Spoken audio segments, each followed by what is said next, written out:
to praise the sun, the birds in the sky, the birds in his eyes.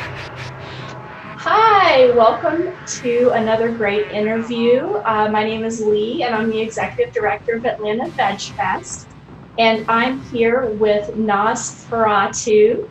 They are a vegan here in Metro Atlanta that has done so many cool things, and I just wanted to talk to them about some of those things. Thank you for joining us. Thank you for having me. And we have Wednesday here too, Wednesday the cat. There she is. She's spoiled. She's super spoiled. She looks like it. So one cool thing I saw recently that you posted on social media was that you were featured in a Vice article called "There's Nothing More Goth Than Being Black." I thought that was a really great article, as goth is just a super fun subculture that I've always been interested in. And your aesthetic fits that to a T, as we can see just from this interview. So how did Vice get in touch with you on that, and how did that go? Well, I had another beautiful goth soul. She's Nigerian, just like I am, and she said that they reached out to her. So all of a sudden in Facebook, I got a direct message, and she was like, "Hi, is it okay if Vice if Vice contacts you? They're looking for goths of color to feature." And I was like, absolutely. So Ruth, who is the one that interviewed me, and she was absolutely very, very sweet. It was just pretty much discussing goths within the subculture, goths of culture, of a color. And unfortunately, there is still some elitism within the goth community that goth is strictly white. You can't be a color, and you can't be in the subculture. It's a predominantly white only. So this type of segregation, BS, if you will. And I said, no, that's not true. First and foremost, the culture is welcoming to everybody. It's based on the music. It's based on literature. It's not based on you have to be a certain color or race or gender to be within the scene. And it still goes on. People get real shocked when you say, there's a big scene in Nigeria. People are like, wait, there's a scene in Africa? Yeah, there's a scene in Africa. There's a scene in Latin America. There's a scene all over the world. It's not just predominantly white. So to be a part of that and share my experience was really great. I did not have any clue that my face was going to be the centerpiece. You were predominantly featured aesthetically. Yeah, you were front and center on that article. Yeah, I was very much like, oh, well, there I am. Hi. But,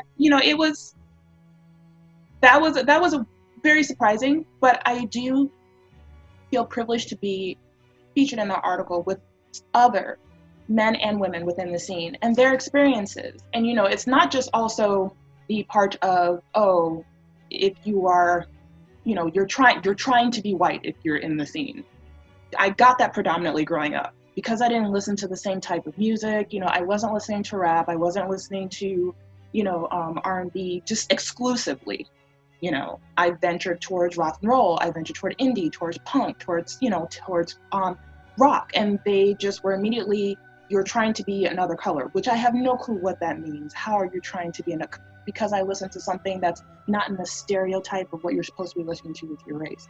So the fact that I got out there, and I also saw I got out to Vice India and I got out to other areas, made me really happy because there are a lot of people that it will resonate with. And we're not attacking the scene. We're not attacked because the goth scene is very welcoming. And you do have those who are non-POC who tell off people that have that mindset and say they're not welcome within the scene. Goth is for everybody. If you're going to have that kind of mindset, you're not welcome here. Mm-hmm. So it was really great to do the article. And Ruth and I still talk, so I have some subjects that we're doing. And I'm glad the scene has been good to you over the years. Yeah, I'm a firecracker like my mother, so I don't go quietly. So I make my Well, I first met you a few years ago when you participated in Atlanta Veg Fest through Goth and the Raw, which is one of your businesses. And I will say the coupons you provided for the goodie bags that year were the most beautiful. Like, I saw that they were like this big and they were coffin shaped and they were super glossy. And the first thing I thought was, these have got to have been really expensive. Like, they're just beautiful. So, like, one thing I've noticed about everything you do, starting with Goth and the Raw, is everything is so visually appealing. If you check out their Instagram, Goth and the Raw, you will see some of the most gorgeous, dark, beautiful foods taken with beautiful photography. So tell us about Goth and the Raw. How did you start with that? Well, I've been vegan for 23 plus years now, and started when I was 22 plus years. So when I was 16, so I just gave away my age because I just celebrated my birthday on Tuesday, and it was a best friend of mine. We're still best friends to this day, and she was vegan beforehand. So I was at her house, and she was like, "Hey, you have to try this." And I was like, "Try what?" She was like, "Just drink it." So of course me, and she didn't even question. She was like, "You're just gonna drink it?" I was like, "Well, I trust you, and what I know you're not gonna poison me." So when I drank it, I just took like a strawberry shake, and I was like, "Oh, this is good." She was like, "This is soy." I was like, "What?" And she was like, "Yeah." She was like, "This is not milk." I was like, "Shut up." And she was like, "No." So it was called Spiritine, which GNC carries it, and so I went and picked up a big container of it. And I was just like, this is the greatest thing ever. Well, screw milk, I don't need that anymore. And then I started to kind of research and do more studying, and I immediately switched off of red meat. Now, coming from a Nigerian family where goat is something that's eaten, beef is something that's eaten, they thought it was a phase. They were like, aha, she's just, this is a temporary thing. She's going to come back around. I didn't. And, the first thing that got me was reading how long it takes for that to like break down in the system, what it does to your body. And I was like, okay, no. Then I went to go see a band perform at St. Andrews, which was in Michigan when I lived there. And Emery was the name of the band. And they're very much animal activists as well. So after they were done playing their set, I went over to the merch table, and people were like, holding their mouths, and girls were crying and running off, and I'm just like, dude, it's just hoodies and shirts. What are you running away for?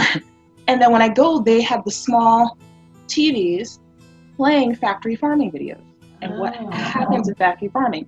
And from right then and there, I was like, I'm done. And I knew it was beyond just stopping eating meat. It was also fighting for them because they have no voice. And that was immediately switched to, I was vegetarian for maybe like a few months. And it was full on vegan from there. And Goth and the Raw kind of came around when we moved down here to Georgia in 2016. I was predominantly raw at that point. And I kind of looked at it like, okay, I am not like every other vegan. I'm not rainbows and unicorns and beads. I am cemeteries and, gray skies and rain and, and seances. And I was like, but, there's got to be something, because vegans are not all cookie cutter. Unfortunately, that's what you see a lot. Vegans all look the same, and we're all like, hey, and, look, there's Reed, here comes, no, we're not all that way. And there's nothing wrong with that.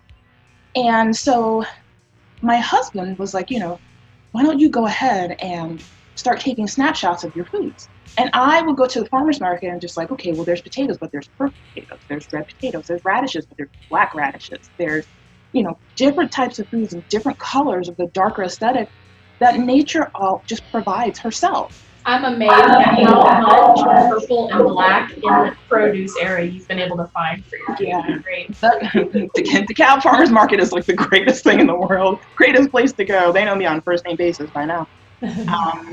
And so I was like, well, I'll just make it. And he was like, you need to take pictures. I'm like, no one's going to want to see what I'm doing. He was like, you should go ahead and do it. So he coaxed me into starting an Instagram. And so we were sitting around the table, and I was like, well, what do I call it? He was like, And at that point, I was still doing raw, maybe cooked here and there, but very, very rarely. And he was like, well, you're goth. You eat raw foods. Goth and the Raw. And I was just like, you're brilliant. And took the day and went with it. And everything that I make, I've been I'm in the fashion industry. When I was going to school, I was for fashion and advertising. And being also a musician and coming from a family, like my mother is an artist, my brother is an artist, my sister is an artist.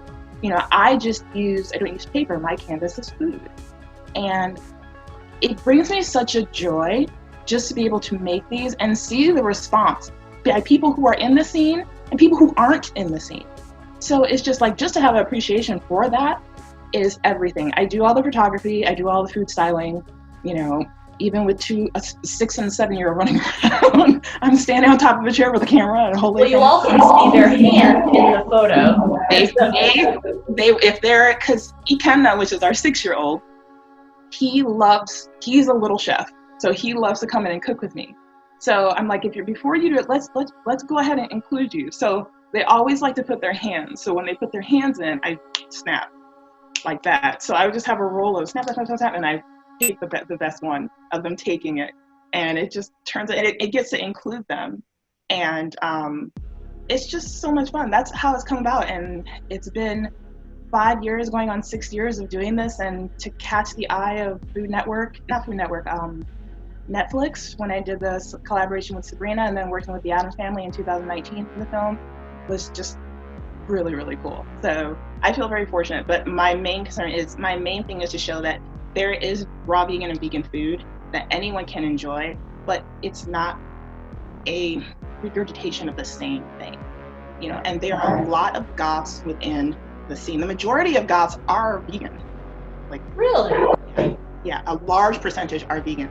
So it's just me, and I just put myself out there when I'm doing the dishes. So you get to see the type of person that I am and what I do, my love for the subculture and my love for vegan food. That is really cool, and it's nice too that you're showing veganism within your favorite subculture. And you mentioned something earlier about how vegans aren't cookie cutter, and that's very true. And I came up as a vegetarian in the 90s as well, and because I think you and I are close to the same age. Mm-hmm. And it was very hippie. A lot of people associate vegetarians and vegans as just being hippie or earth mamas or daddies. And I didn't come from that culture at all. I came from the heavy metal scene, which didn't have a lot of vegetarians or vegans. And then I met my husband, my partner, who came from the hardcore scene.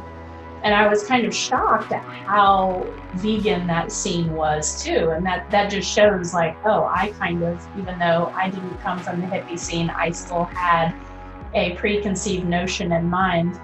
And I remember him saying to me, well, I don't have very many friends that aren't vegan. And I was just like, what? I barely know anybody that is.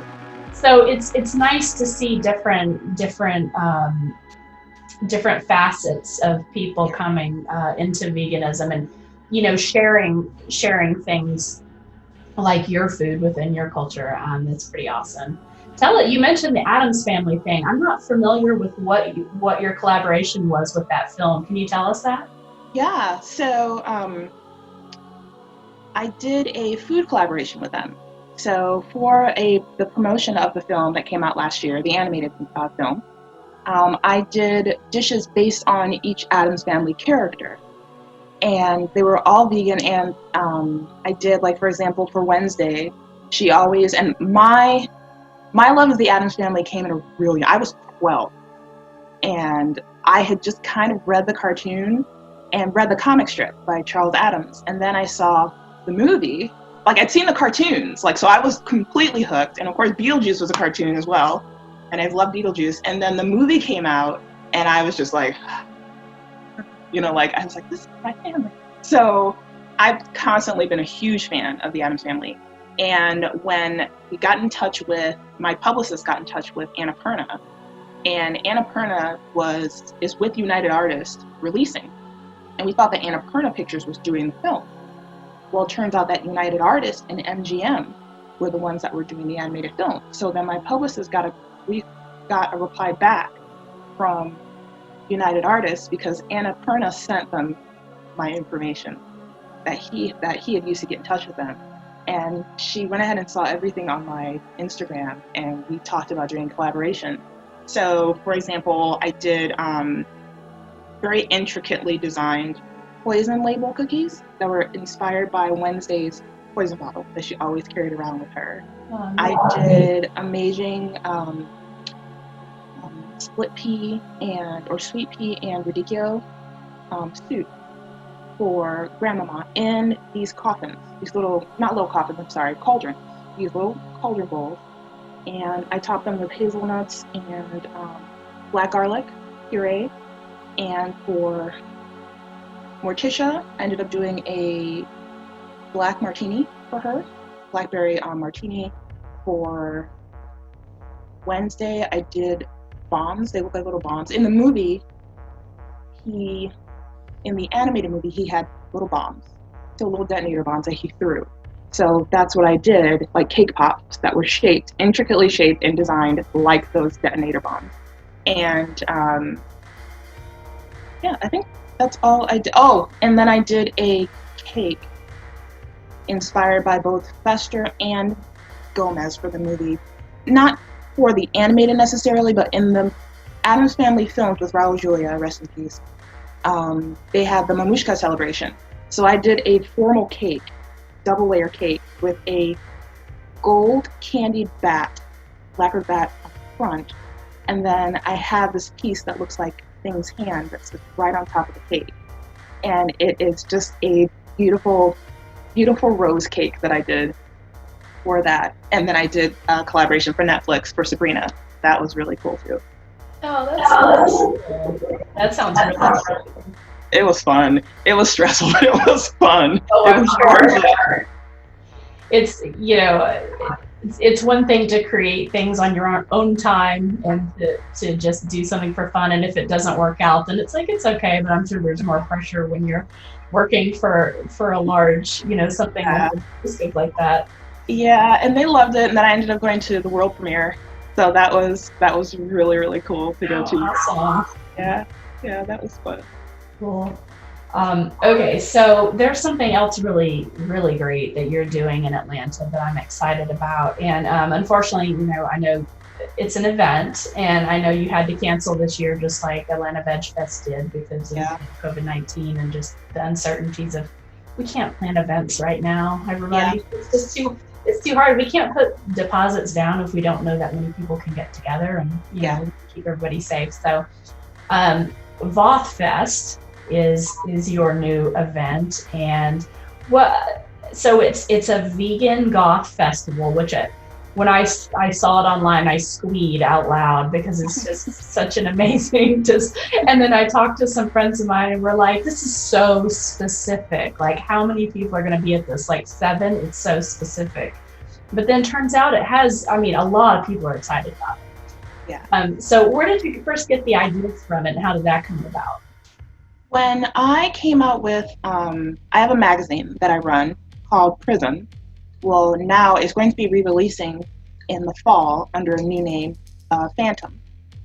And it was specifically like a couture alt publication. So culture, lifestyle, music, everything within the subculture, but it's inclusive, not exclusive. And that's one of the things that I always strive for is inclusivity. I never, ever, ever push out and say that no one is welcome. Now, the only people who are not welcomed are those that are opposed to pro-LGBTQ, pro-POC, pro women's rights, pro-animal, against animal cruelty. If you can't handle all of that, you got to go. Like, you're not welcome in that circle. Other than that, please come on in. But you have to have an open mind, too. Because unfortunately, goth is still seen by some as something that's scary. But when Halloween comes around, everybody's like, let's go buy costumes. I'm like, so. I'm just like, Halloween, though. but it's like right after that, it's like November 1st, no, put it away. And, we as goth individuals, we live it every day. Every day is Halloween for us. And when I was doing the magazine, I was like, I really want to do some type of festival. And I was talking to the rest of the people within my company, and my husband, Matt, is also involved in, my partner in life and everything that I've done since we've met. And I said, well, do we do like a fashion show? Do we do, something? And I was like, well, it would be cool to do like a vegan fest, a veg fest. So in 2015, I went ahead and wrote the name of the festival out and then just kind of like incorporated it and registered it and didn't do anything because I focused more on the magazine. Then Goth and Raw started to really take off, so I kind of left that on the side. Then I was like, you know what? I think this is a good time to go ahead and get it started. So what it is pretty much, it's a goth festival where there's music, there's arts, there is wares by dark creators, all vegan. There cannot be anyone who is coming there that is like, oh, I eat meat. Now, I let me backtrack. The people who vend must be vegan artists. People who are vending food-wise must be vegan vendors. All vendors must be vegan and cruelty-free. So that goes for apparel, that goes for beauty, that goes for food, that goes for anything that is there. However, we welcome really cool things such as taxidermy, and there's faux taxidermy, there's ethical taxidermy. And the biggest thing that people say is there's no way that taxidermy can be ethical. And I get into a lot of arguments, and then they kind of quiet down and think. They're like, well, what is ethical taxidermy? Okay, I have a cat. If I killed my cat for the sake of hanging her or mounting her, that's not ethical.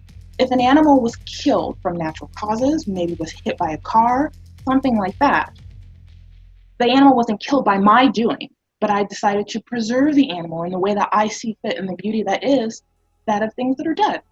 That's ethical. The animal was not killed for the sake of mounting it on a wall. So they finally kind of get that. There's also faux taxidermy, so like 3D printed, and it looks really, really beautiful. And there are a lot of vegan bands, and again, within the scene. Some of the ones that are playing Bellwether Syndicate, they're going to be playing, and both of them, William and Sarah, they're both vegan. They're huge activists. Another one too, it's like Davey Havoc of AFI and Black Audio. He's vegan. He's been vegan for years. He's a huge champion for vegan for animal rights. So there are a lot of artists within the scene that are vegan, and the outpouring of this has been insane. We do have some local bands that are going to be playing that are so geeked because they're like, wait a minute, can we play on the bill? And they're like, either we're vegan or they end up giving me the history of their band members are vegetarian, but I'm like, it's okay. I'm just happy that you're understanding what we're doing, our mission behind this, and you'll have respect towards everyone there, and the fact that this is a vegan event. There are a couple of artists that aren't vegan, but they're so for what we're doing, and they're exploring veganism themselves and wanting to learn more, that they're on board for this. So it's so great to see that you can have vegan festivals. There's a lot of festivals that are out there, but I wanted to bring, again, just like I do with Goth and Raw, bring the subculture and veganism together. So I've been really surprised by such an outpouring of like, this is going to be so great that I've been having. It is a all ages event, so we have little ones that are 3 years old that are coming, and I had a mom that contacted me. She said, I'm buying tickets. My little one loves skulls too. She's gonna be. I'm like, you guys are gonna have so much fun. My children are coming. So it's of all ages. It's a family fun event, and besides having, we're gonna have some demos by some those within the goth scene that are chefs and they are vegan, so they're coming to do demos. We also have some amazing performers. Besides having amazing bands, we've got like 13 bands on the roster that are playing. And then we have one of my favorite drag artists from, she was on season 3 of Belay Brothers, Dragula, St. Lucia. She's actually from Atlanta, so she's going to be performing. So it's just something that, and then we're doing it in October because, of course, Samhain, Halloween. And so it's held every October, but it'll be at different venues. And so we're supposed to be going to, I think Texas is going to be the next one after this one. And there's a huge scene in Austin, Texas. So it was just something that I thought was great to start to put into fruition and start ahead and just say, let's do this. And it's been so great to see the support for this. So I'm really, really excited. I'm really excited. Really looking forward to it. I think it's super fun. And I love the idea of visiting the vendors and their wares at your event, because as someone who really likes kind of creepy, kooky things, but is also vegan, I do have a hard time going into oddity markets and things. Like, I love that aesthetic, but there's a lot of gross stuff, like you said, there's a lot of dead animals. You don't know where it comes from. There's a lot of leather, a lot of just questionable stuff. So it'll be nice to be able to find some spooky stuff and know that it's ethically made. That's going to be cool. Yeah, and you don't have to be, the one thing I say, you don't have to be goth to come. All of the vendors, however, even if they're not part of the subculture, have to make a darkly inspired dish for that day. So that's even pushing their creative buttons to see what they can come up with. So a lot of them are really excited. They're like, red, we can do red. We can do black. Purple, we got you. So it's just really great. It's like, put your creative thinking caps on and go with it. And it's one of the most, like I said, for us, is 365. We live this way every day.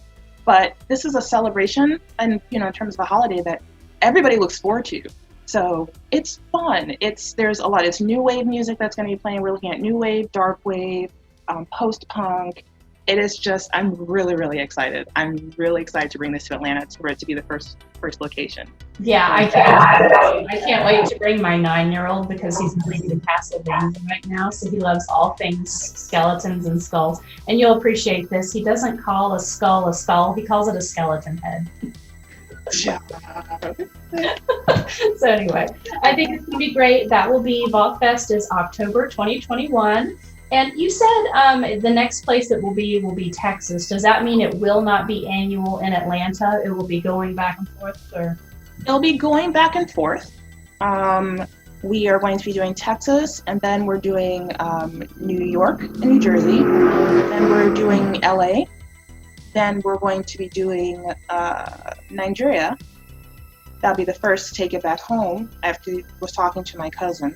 And like I said before, there's a huge scene there. Like, there is a goth scene there. So, you still have a little bit of the conservatives that are there in Nigeria, but there's a certain area that's pretty much like, Little Five Points. Like, where, like, the vortex is, and where a lot of the piercing, that's pretty much where you would find, like, the scene in Nigeria. Like, there is a scene like that. So I'm going to bring it right back over to them and, do it there. And then we will double back and start the whole roster over again. And then I know I've had a lot of outpour for London. Yeah, they want to. Yeah, so I'm pretty excited. It will be, the thing too is that it also depends. If this is so huge, like I believe it will be, it might actually be by like 2 per year. So that means that we may end up coming back to Atlanta sooner than the following October, or the following. So it might fall like 6 months. So it'll be like Halloween that we'll do like another one before the main event. Mm-hmm. Yeah, that would be great. So, not to be outdone by your festival, your raw private chefing, and your magazine, and your couture designing and everything. I do everything. You're not busy at all. You also have House of Abeli, which is vegan bath and body care products, right? Mm-hmm. A lot of really gorgeous looking perfume oils, skincare products. I ordered some oil I'm excited to receive, because the packaging, for one thing, looks gorgeous. There's like a wax seal and a cardboard bat box, and I just cannot wait to open it. So tell us about that line and what your inspiration was for that. My inspiration was to merge my culture and the Gothic subculture. Everything that is the names of them, with the exceptions of the ones like Mon Cher and Cara Mia, which were inspired by the Addams Family, and those were also part of the promotion that I did for the film when I created those. Ones like Onyinyo, which is shadow, then Doka, which is pierce the veil. These are what these are in my language. So I said I wanted to merge the two. So I do all of them myself. So creating all of the oils, and very specific with the profiles. Very, very specific. All the oils are organic. All of them are certified. All of them are vegan sources. And I said I wanted to create something that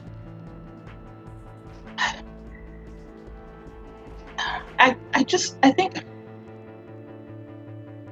I wanted to be able to have some form of representation culturally that any other Nigerian, male or female, within the scene would say, oh my gosh, this is a representation of me. They can read the name, and see, it is Igbo language. And I'm trying to find out, my mom did a DNA test and found out that we do have some, I believe it's either Yoruba or Hausa on her side. So I'm going to find out more from that with her and go ahead and start making some other perfumes with Hausa language or Yoruba language as well. And to show that, this is almost like my nod to the Goss back home by giving the names that we have in our language for these representation. And I will say that it makes me so happy through the reviews to see people who are not Nigerian who are making sure they say the names properly. And it makes me so happy because it's so respectful. And I don't come down hard and like, no, that's not how you say it, pronounce it correctly. But it shows that you appreciate the care that it took to make it, that you want to have the same care to make sure that you pronounce it correctly. Sure. And I make sure that when people do go to the site, it's broken down phonetically on how to say it. So each individual oil. And I love perfumes. I don't like things that are way too heavy.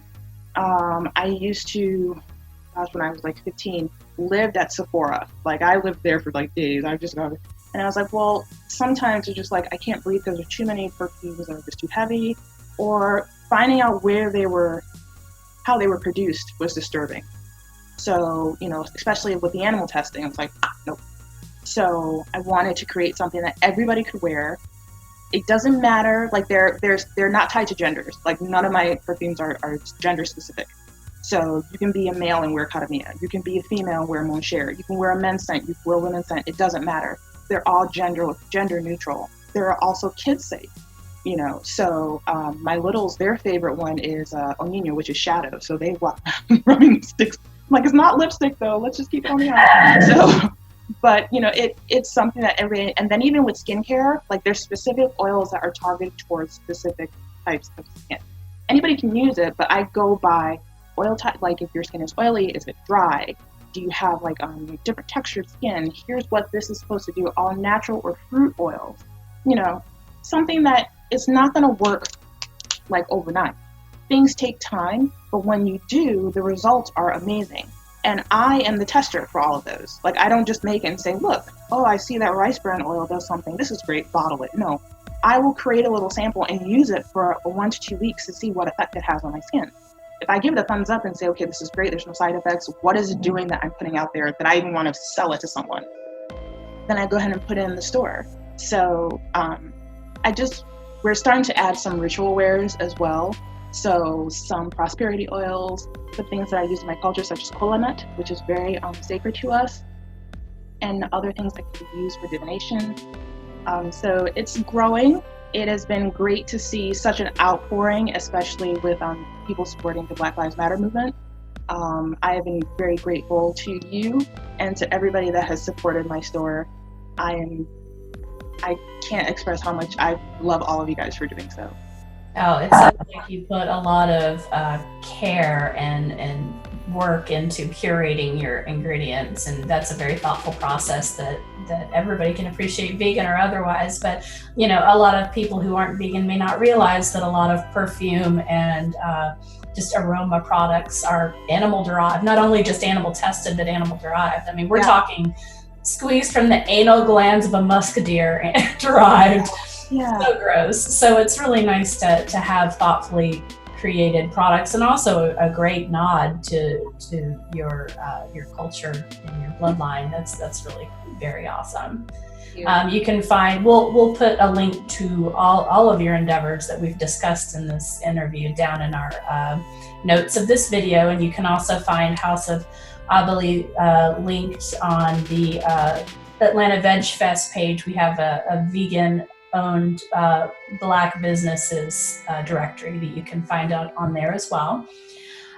So I think that we're about at the end, but I have one very important question for you before we go. Yeah.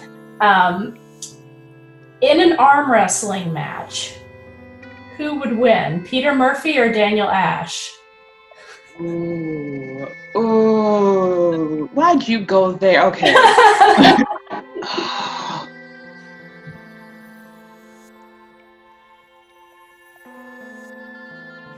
I'm gonna go with Peter Murphy because he is kind of just that arrogant to make him win. The arrogance would put him over the top, right? Just Yes. sit down. I love Peter Murphy. I love Peter Murphy and I love Bauhaus. Honestly though, I think he would win. I think he definitely I think you're probably right. I think I'm in agreement with you there.